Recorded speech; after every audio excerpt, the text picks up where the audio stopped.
suis Xavier Allard et je suis directeur du département Design and Styling d'Alstom.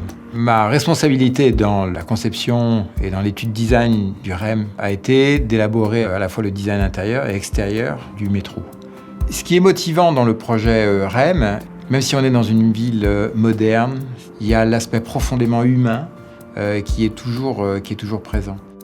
Le simple fait d'exiger cette mobilité pour tous est quelque chose que j'ai jamais vu ailleurs de façon aussi importante, avec autant de motivation et aussi avec autant de moyens. Nous allons rencontrer Marie et Serge, avec lesquels nous allons parler de l'accessibilité universelle pour le REM.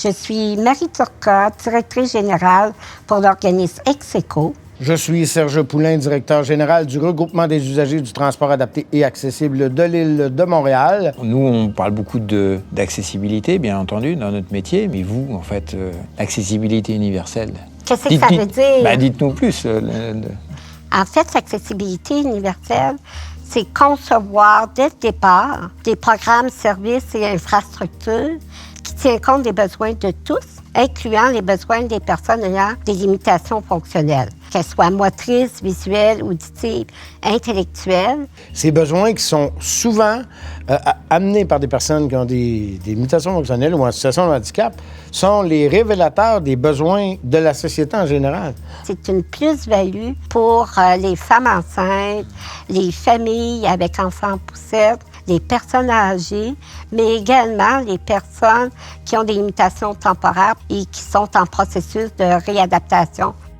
Moi, je pense que la réussite pour faire de l'accessibilité universelle, c'est de concerter. Et on fait ça en amont d'un projet. Alors aujourd'hui, je vous convie donc à une expérience qui va consister d'abord donc à vérifier en volume sur une maquette qui reproduit fidèlement les encombrements. Et à côté aussi, on aura une expérience, grâce aux nouvelles technologies, on aura une expérience immersive. Vous allez voir, on va prendre beaucoup de notes aujourd'hui. Les éléments que vous avez comme questions, les points, vos commentaires.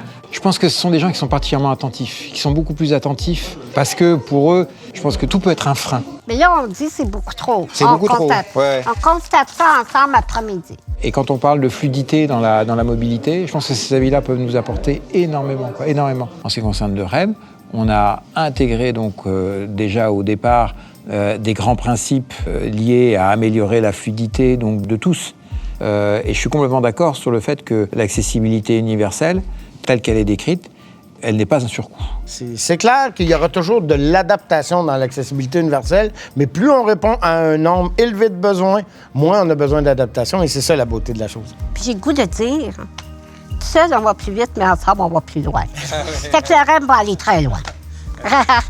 Une journée formidable et des rencontres merveilleuses. Alors, c'est toujours un peu cette sensation que l'on a lorsqu'on rencontre ces personnes, lorsqu'on rencontre ces associations. En fait, ils nous donnent des leçons de vie d'abord, et puis des leçons aussi même sur notre métier. C'est-à-dire qu'ils sont au fait de nous mettre à jour, de nous montrer tout ce qui est nécessaire de faire, encore une fois, pour tout le monde, pour tous.